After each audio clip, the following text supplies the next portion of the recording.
Okay guys, ito na nahuli namin mga guys.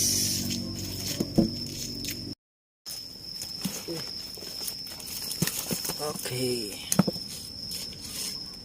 So yung malaki pangkain na natin yan. Ihawin. Itong anak. Magdala siguro natin ito kaya marami man sila. Pag-out din sila ito 1 kilo. Iwalay mo yung presyo ng maliliit sa malaki. Iwalay mo muna yung banak.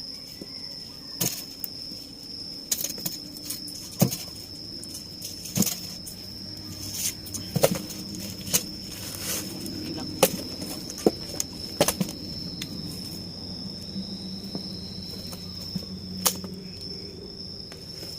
Langgit tayo sa maral. Ilan sa maral natin? Tayo sa maral natin. Yung piraso lang, pwede pa yan. Ng 1 kilo. At ang baka marami. Ang baka marami.